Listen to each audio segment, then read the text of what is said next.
Suara Radio for Young Muslim Generation. Assalamualaikum warahmatullahi wabarakatuh, insan muda. Kembali lagi nih di program kesayangan kita, apalagi kalau bukan Supeda Corner, talk show yang menginspirasi. Kali ini bareng aku Linda, dan sebelum kita masuk ke topik nih, aku mau tanya dulu dong gimana kabar insan muda di rumah. Semoga selalu sehat dan baik ya. Nah, di episode 22 Supeda Corner ini, kita akan membahas topik tentang volunteer atau relawan. Dan tentunya pasti ada sharing tips dan trik gimana sih cara agar lolos seleksi volunteer. Nah, Lina di sini tidak sendirian. Lina di sini ditemani oleh Kak Radifa. Halo Kak Radifa. Hai. Nah insan muda, Kak Radifa ini salah satu volunteer yang belakangan hari kemarin lalu baru saja pulang Ya, dari Pulau Mesa, Labuan Bajo ya Kak ya? betul Kak. Wah keren Dengan banget Kak sih Kak. Melinda ya ini. Benar Kak, dengan Kak Melinda. Nah, boleh dong Kak diceritain sedikit Oke. aja kesan yang selama kegiatan volunteer di Labuan Bajo sana Kak? Oke. Kesannya sih pasti dong. Bagus, seru, dan keren banget. Jadi kemarin ini aku tuh juga pertama kali ikut volunteer kayak begini. Jadi suatu pengalaman yang baru dan luar biasa gitu. Seneng sih, seru. Jadi pengen ikut lagi. Terus Wah, banyak. Jadi di sana tuh ada relasi baru, teman baru, pengalaman baru, keren. Pokoknya enak ikut volunteer. oke Kak. Pasti kan setiap kita melakukan kegiatan ataupun hal yang baru itu pasti ada suka dan dukanya ya Kak ya? Boleh nih Kak diceritain sedikit aja Betul. suka dan dukanya? Oke, duka dulu aja kali ya. Boleh banget. Sukanya biar nanti belakangan, karena banyak sukanya. Jadi dukanya adalah kita itu kan dari berbagai pulau ya. Jadi dan kebanyakan tuh malah luar Jawa. Yang dari Surabaya itu cuma 2 deh, kalau nggak 3. Salah satunya aku. Nah, karena aku rumahnya deket dari Surabaya juga, jadi aku tuh langsung ke pelabuhannya gitu. Dan mereka yang lainnya tuh disediakan fasilitas kayak hostel gitu, 1 malam untuk menginap gitu. Jadi mereka udah pada akrab nih. Nah, aku tuh datang kan katanya jam 9. Tapi aku tuh datang pertama, cewek pertama. Di sana cuman ada 2 orang, jadi sama aku 3 orang. Nah, untung aja nih, aku diantar sama mama aku. Jadi aku ada temen ceweknya. Di situ waktu tiba-tiba semua teman datang jam 10-an ya, itu tuh mereka udah kayak ngobrol gitu loh. Aku tuh belum, aku nggak kenal semuanya. Tapi untungnya ada beberapa sih yang udah kita akrab by chat gitu ya.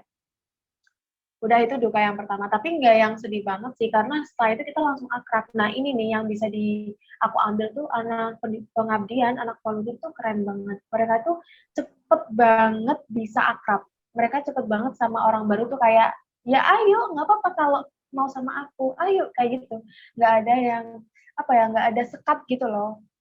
Terus yang kedua, ini sih yang paling berkesan. Jadi kita kan naik kapal ya. Nah, jujur itu kapalnya di luar ekspektasi gitu loh.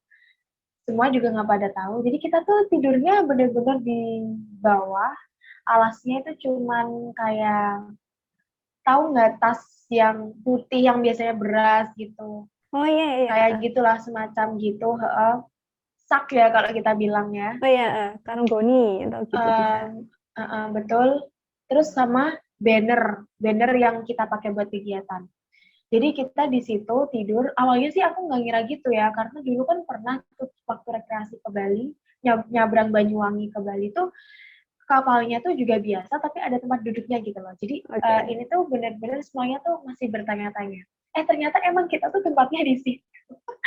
Terus udah kan di situ, tas juga udah pada ditaruh. Nah, duka yang pertama adalah kita kan bawa carrier tuh yang berat banget. Nah, naik ke kapalnya ini, wah berat banget, udah kayak mau jatuh ke belakang gitu loh. Terus kayak langsung merasa kayak, wah, anak yang daki gunung ini gimana? Sumpah seberat itu. Karena naiknya tuh juga ya tinggi gitu, nggak yang Terjal naik gitu tangga ya. pendek-pendek. Yes. Terus lanjut ya yang ke tadi tuh, jadi kita udah di situ kan. Nah, kita juga di situ tuh depannya, jadi kita kayak ada tetangga gitu, orang yang dari orang timur gitu. Mereka sih seru sih, kita juga akrab sama mereka, ngobrol, main bareng, terus mereka bawa sound gitu, dan mereka tuh nyetel, mendengarkan lagunya tuh timur-timur gitu loh. Jadi kita tuh vibes-nya tuh dari awal udah kayak timur gitu. Terus, setelah itu apa ya, oh ini, jadi malamnya tuh hujan, Kak Melinda. Nah, si awak kapal nih udah bilang kalau bakal bocor, Oke. gitu. Nah, kita ditawari ruangan kan, tapi para fasilitator tuh nggak mau, karena ruangan itu tuh emang, sumpek itu apa ya bahasanya? Sempit. Pengap gitu loh, sempit terus pengap, nggak ada sirkulasi udara. Nah, tapi kenyataannya adalah aku nih sama 5 orang itu nggak dapat tempat untuk tidur. Jadi semua tuh udah mereka tidurin tuh, mereka udah pada tidur kan. Nah aku tuh posisinya duduk begini doang sambil ngeliatin. Nggak ada tempat yang bisa aku selonjoran kaki bahkan. Jadi sama 5 orang temen nih kita bingung kan, masa iya kita mau sampai pagi begini kan. Akhirnya kita coba tanya buat yang ruangan ditawarin tadi. Akhirnya kita di situ.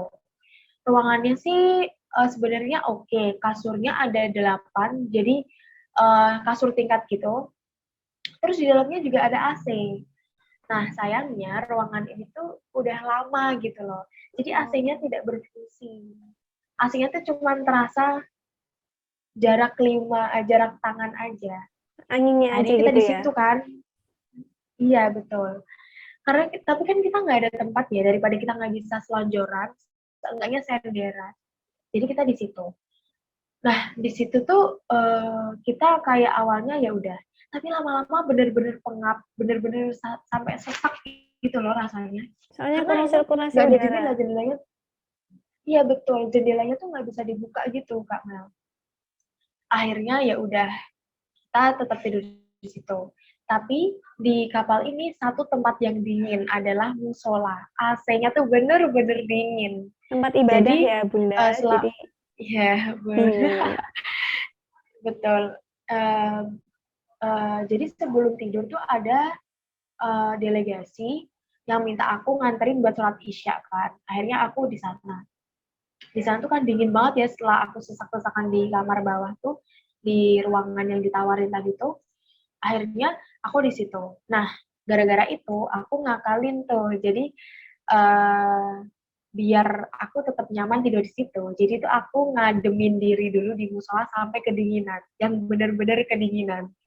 Habis kedinginan, aku langsung turun ke bawah ke ruangan itu, langsung aku tidur. Jadi aku nggak merasa pengap sama sekali. Jadi Kalau aku udah langsung tidur kan tidur. kita udah nggak ngerasain apa-apa ya.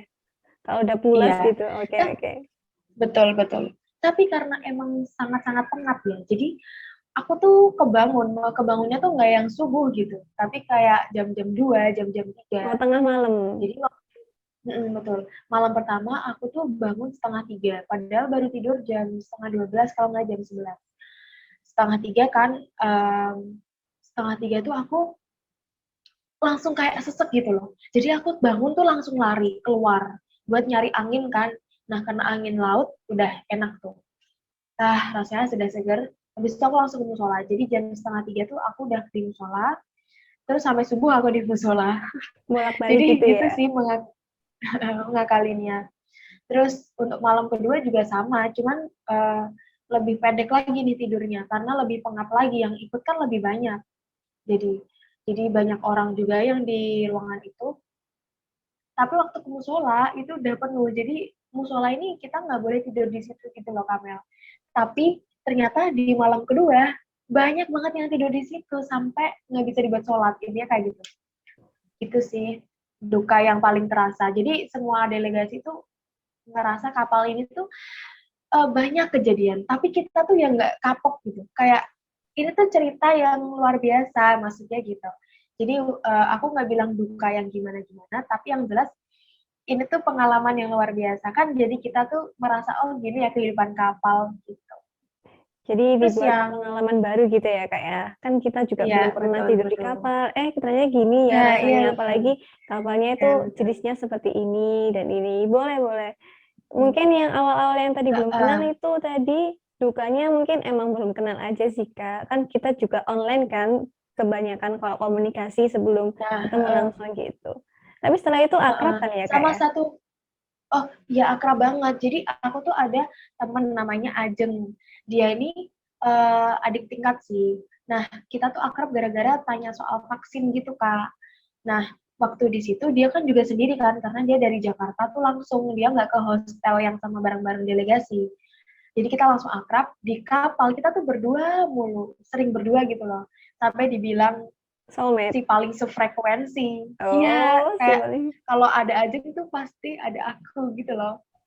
paket Nah, lengkap gitu ya sama Kak? dia juga nih, ya betul-betul. Terus jadi akrab banget sih, kita kayak bestie banget, padahal baru berapa hari gitu loh. Terus, oh ini Kak, yang duka yang paling mengena juga, kita kan selama ini kan hidup dengan internet kan. Nah, di kapal, di malam, pokoknya malam ke malam berikutnya, itu nggak ada sinyal sama sekali nggak ada. Jadi kita full main, full ngobrol gitu loh. Dan itu rasanya kayak ya hampa karena kan kita hari-hari biasa nih kan gadget mulu, Belum TikTok, Instagram terbiasa. dan lain-lain. Nah, kita mau buat story itu nggak bisa karena kanan kiri semua tuh laut doang, nggak ada apapun gitu. Di situ sih pengalaman yang luar biasa juga karena oh seharian nggak ada sinyal tuh begini gitu rasanya. Oke Kak, boleh diceritain sedikit aja gimana sukanya? Kan tadi udah dukanya, sekarang sukanya nih Kak. Oke, sukanya. Ya tadi aku bilang ini kan pengalaman pertama, tapi itu langsung luar biasa banget gitu loh. Relasiku juga banyak, teman juga tambah. Terus ya, aku tuh suka banget sama teman-temanku delegasi di pengabdian ini. Sampai sekarang tuh kita masih nyambung, sampai sekarang kita tuh masih komunikasi, dan bahkan kayak teman banget. Padahal kita tuh kenal juga baru gitu loh. Jadi sampai sekarang kita tuh masih komunikasi, kadang PC, kadang telepon, chat, grup itu juga masih rame, padahal kegiatan ini udah selesai, gitu. Suka banget lah, kayak, uh, ya siapa sih yang nggak suka kalau ada temen sebaik ini, terus mereka tuh kayak akrab gitu sama kita, padahal baru, dan mereka tuh seru-seru banget gitu. Terus untuk di warga Pulau Mesahnya, sukanya banyak banget sih. Um, Mereka tuh bener-bener welcome ke kita. Jadi kita tuh ngerasa kayak disayang banget gitu sama mereka. Apalagi Disambut aku gitu kan ya Kak bagian ya. pendidik. Betul. Aku kan bagian pendidikan. Nah, aku kan sama anak-anak. Nah, anak-anak nih sayang banget gitu loh. Kemana-mana tuh, kalau misal aku sendirian, mereka tuh tanya mau kemana. Nah, nanti aku dianterin, dipanggil Kak Diva gitu. Ya, ya pasti seneng kan, kayak kita tuh diingat gitu sama mereka. Gitu. Oke Kak, ini aku mungkin ada yang sampai yang belum tahu atau aku juga masih belum ngerti secara detail sih gimana sih Kak kegiatan Boleh. volunteer itu apa aja sih Kak? Ngapain aja gitu? Oke, ini kan aku lebih ke pengabdian ya.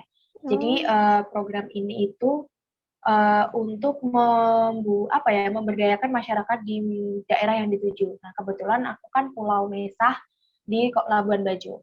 Jadi kita tuh dibagi 4 divisi, di pendidikan, lingkungan, ekowisata, sama kesehatan.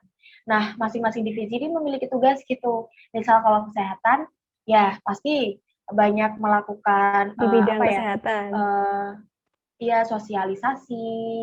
Terus ada juga pemeriksaan rutin untuk warga-warga di sana. Jadi warga-warga di sana juga diberi obat secara gratis oleh kita ya untuk dan konsultasi gitu loh. Kita juga ada dokter yang emang sudah ahli di bidangnya gitu.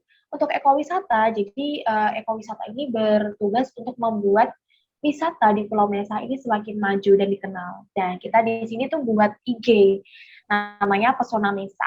Jadi nanti bisa dilihat buat teman-teman. Nah ini IG-nya ini awalnya dari kita, sekarang udah dipegang sama anak-anak Mesa gitu.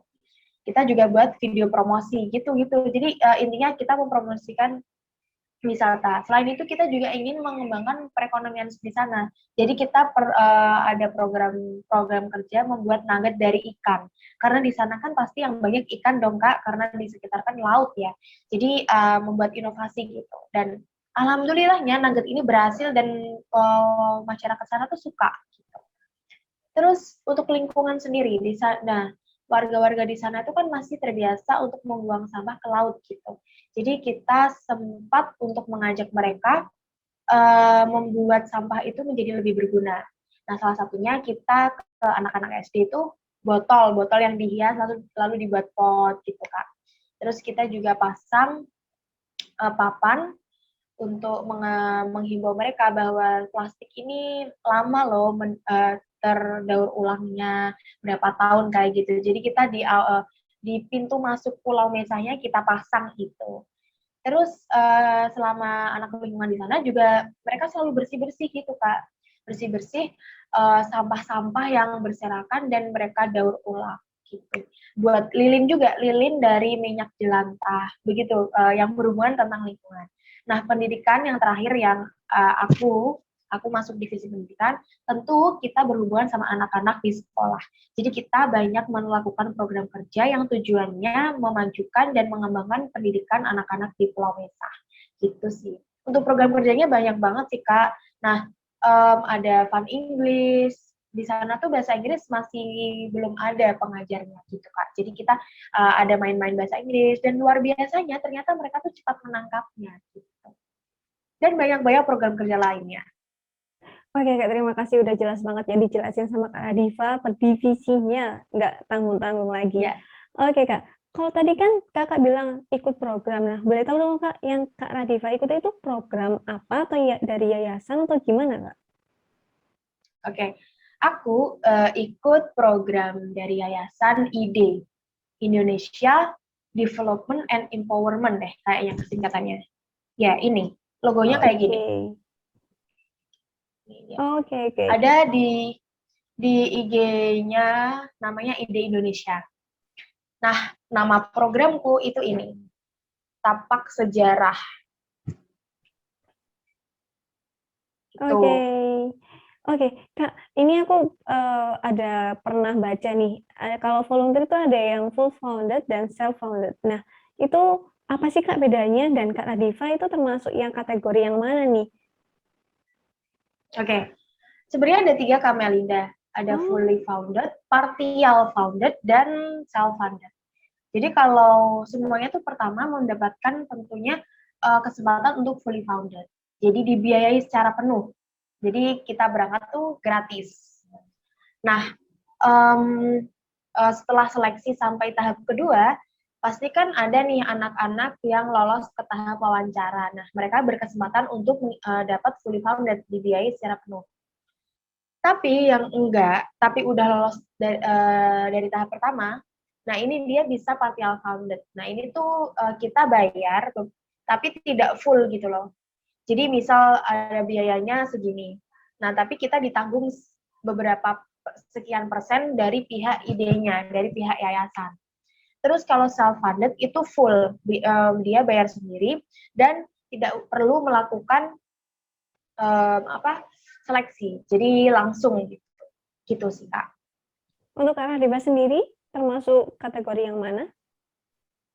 Oke, aku masuk kategori partial. Aku pingin banget sih dapet yang fully, tapi aku sadar banget ternyata anak-anak fully ini keren-keren gitu. Salah satunya ada yang dokter gitu. Jadi ya aku paham banget bahwa anak fully ini pasti tentunya yang sangat-sangat dibutuhkan gitu loh. Nah, tapi aku tuh awalnya ragu mengiyakan karena aku tuh sebelum-sebelumnya juga udah sering daftar nih, tapi kedapatan yang partial mulu. Nah, yang kali ini aku mengiyakan tuh emang kayaknya udah takdir ya. Karena aku merasa kayak biaya program dan penjelasan di guidebook-nya ini kayaknya worth it gitu. Dan awalnya sih aku ragu-ragu ya untuk mengeluarkan uang buat pengabdian gitu. Tapi aku jadi mikir, dan nggak tahu kenapa ada ilham dari TikTok juga bahwa kita nih perlu mengembangkan diri gitu. Jadi maksudnya kita tuh mengeluarkan uang untuk pengembangan diri kita, jangan cuma beli barang. Nah dari situ nih aku kayak ya udah aku gas untuk ikut gitu. Dan setelah program selesai, pengabdian ini selesai, aku nggak merasa menyesal sama sekali, aku malah merasa worth it dan kayak Bersyukur. ya sebanding banget, ya bersyukur untung aku mengiyakan gitu. Karena kan uh, apa ya, perlu kayak berpikir lama gitu untuk mengiyakan ini. Karena kan kita nggak tahu ya nanti itu gimana, apa aja yang bakal kita dapatkan. Ternyata sih emang nggak bisa diukur dari materi. Se-worth it ini dan semenyenangkan ini. Jadi boleh diambil kesimpulan kalau motivasi Kak Diva itu juga bisa diambil dari TikTok ya Kak ya, yang muncul di FYP kalau kita itu harus mengembangkan diri kita, jangan hanya uangnya itu diberikan barang atau barang-barang yang mungkin kayak lucu atau apa gitu ya Kak, harus mengembangkan diri ya Kak ya. Betul, betul. Betul, Oke. betul. Kak, kalau misalnya aku pengen nih jadi volunteer seperti Kak Radifa, itu apa aja sih Kak yang harus disiapkan? Tadi kan kakaknya udah nyinggung nih, kalau misalnya kalau yang full volunteer itu yang emang benar dibutuhkan, apakah aku harus menyiapkan kayak beberapa dokumen ataupun semacam harus ikut apa, harus punya apa gitu Kak, harus punya pengalaman apa, atau gimana sih Kak? Apa aja sih yang harus kita siapkan agar kita bisa lolos tahap untuk menjadi volunteer? Oke. Sebenarnya ikut volunteer ini yang paling penting adalah niat dan kemauan ya. Karena di sini tuh kita apa ya, namanya volunteer, sukarelawan ya. Jadi kita nggak ada tuh yang kayak harus yang mau mengeluh kayak misal kita dapat misal kita nggak cocok sama makanan warga di sana, ya kita harus mau nggak mau gitu. Jadi yang terutama tuh niat dan kemauan. Oke, niat dan Terus kemampuan. untuk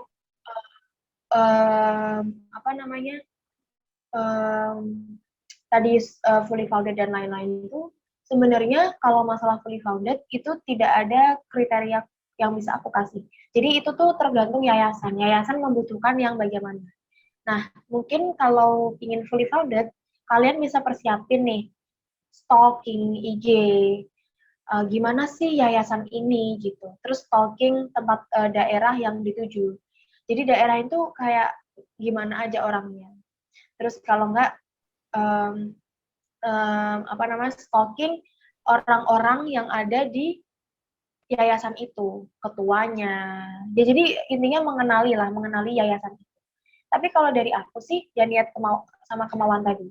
Terus ya, karena kita studi kasus, tesnya kemarin, jadi ya jawablah sesuai dengan pemikiran kamu gitu. Jangan sampai dibuat-buat intinya kayak gitu sih.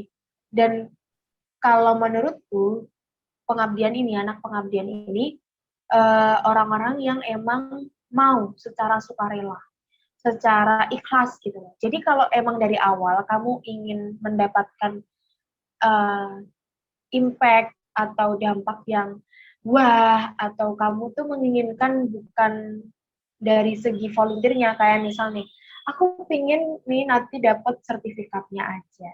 Nah, jadi kalau kayak gitu kan pasti nanti dalam programnya tuh kamu nggak bisa Enjoy. mengambil gitu loh, enjoy, nggak bisa mengambil positifnya apa.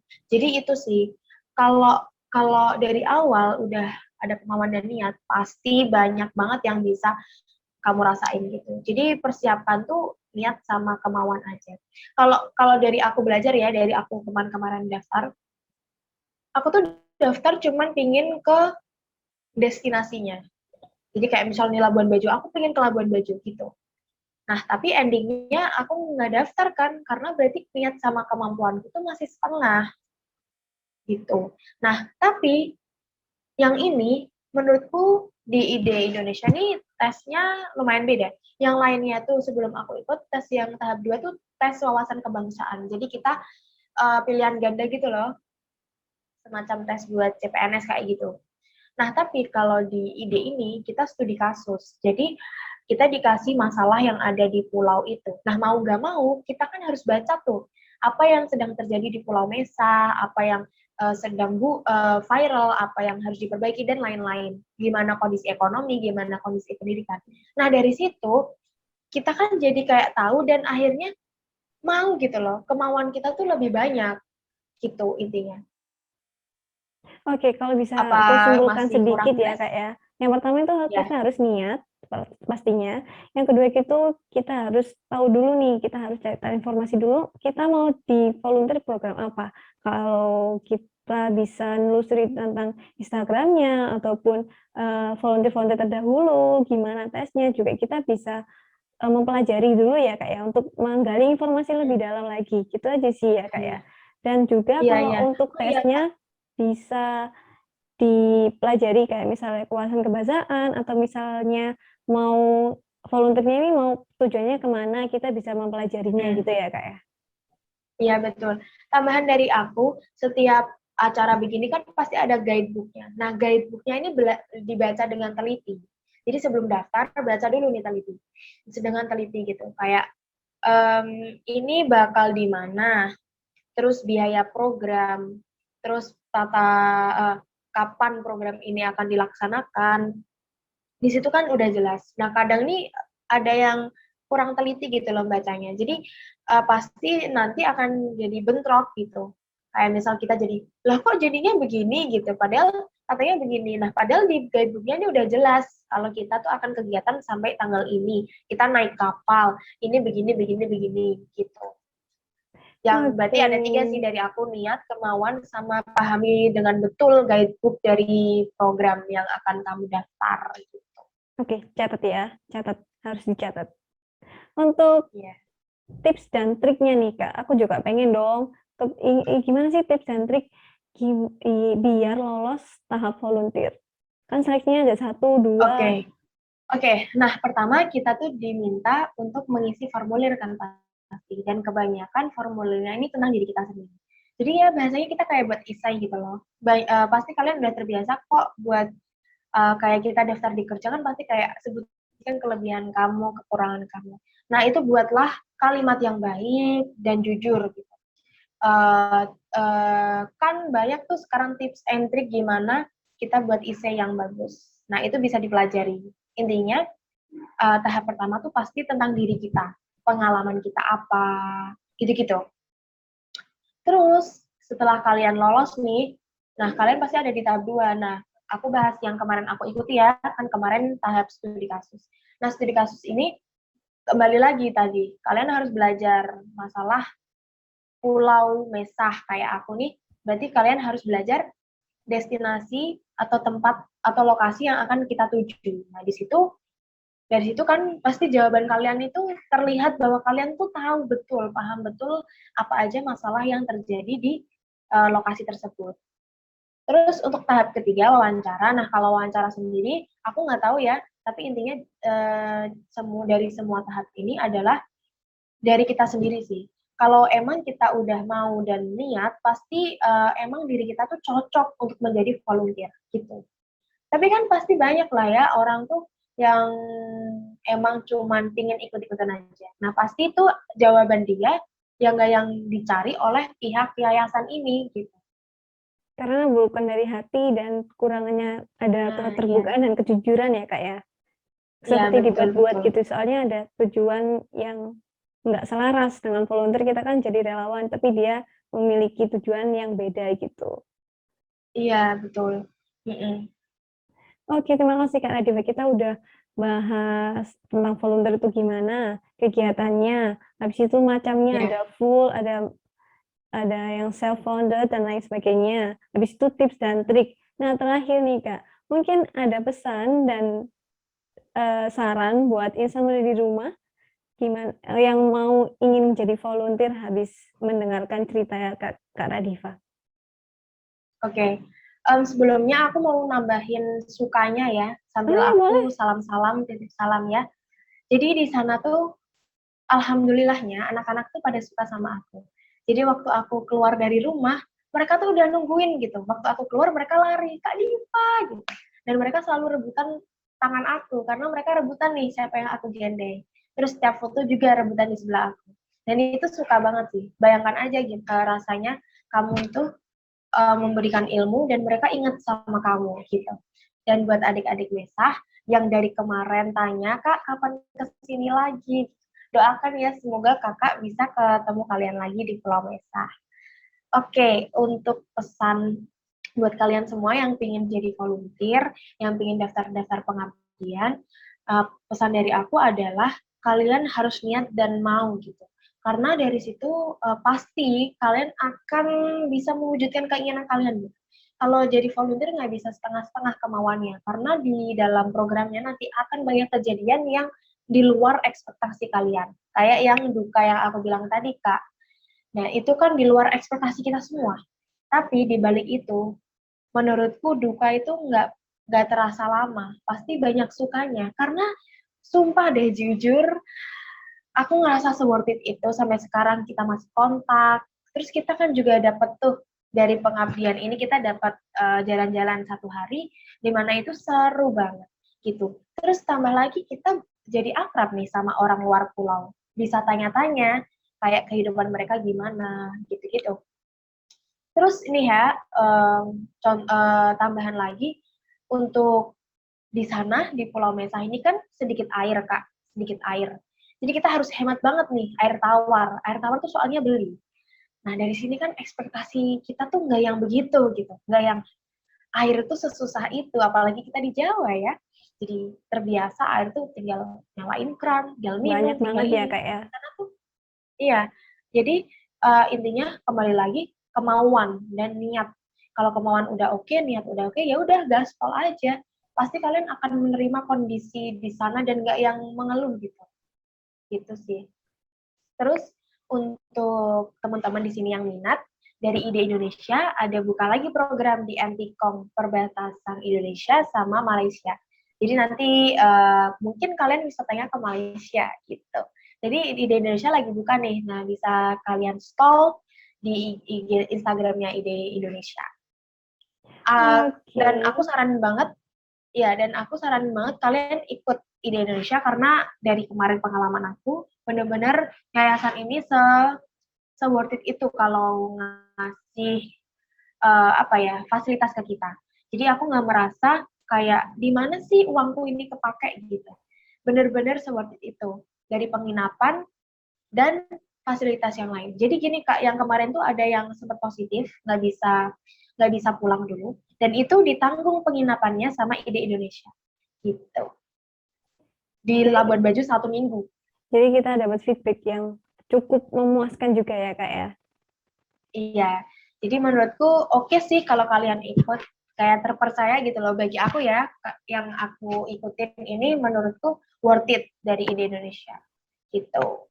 Wah, kita seru banget udah ngobrol panjang lebar dan juga pastinya dapat ilmu baru dan pengetahuan baru. Nah, udah nggak kerasa nih Kak, kita di penghujung acara. Terima kasih Kak Radifa atas waktunya yang sudah diluangkan untuk sharing session Sufada Corner kali ini. Semoga sharing kali ini bermanfaat bagi insan muda di rumah. Dan aku Melinda seneng banget bisa ngobrol sama Kak Radifa yang keren banget. Semoga sehat terus ya Kak ya, semangat dan sukses Kak Radifa. Amin. Terima kasih banyak Kak Radifa. Mohon maaf ya teman-teman kalau ada kata-kata yang kurang baik, terus ada kata-kata yang menyinggung, tapi aku nggak dengan sengaja gitu loh, jadi aku mohon maaf, dan semoga apa yang aku omongin tadi bisa menginspirasi kalian, bisa bermanfaat buat kalian semua insan muda. Oke, terima kasih Kak Radifa. Sama. Oke, sekian dulu insan muda di episode kali ini. Jangan lupa untuk like, share, dan komen. Dan nyalain loncengnya ya, agar kamu tidak ketinggalan konten-konten yang seru dan menarik dari Sufada Radio. Nah, untuk insan muda juga boleh banget di kolom komentar mau request kita mau bahas apa lagi nih di episode kedepannya. Nah, jadi stay tune terus di Sufada Radio di program kesayangan kita yaitu Sufada Corner, talk show yang menginspirasi. Melinda pamit undur diri. Wassalamualaikum warahmatullahi wabarakatuh insan muda. See you.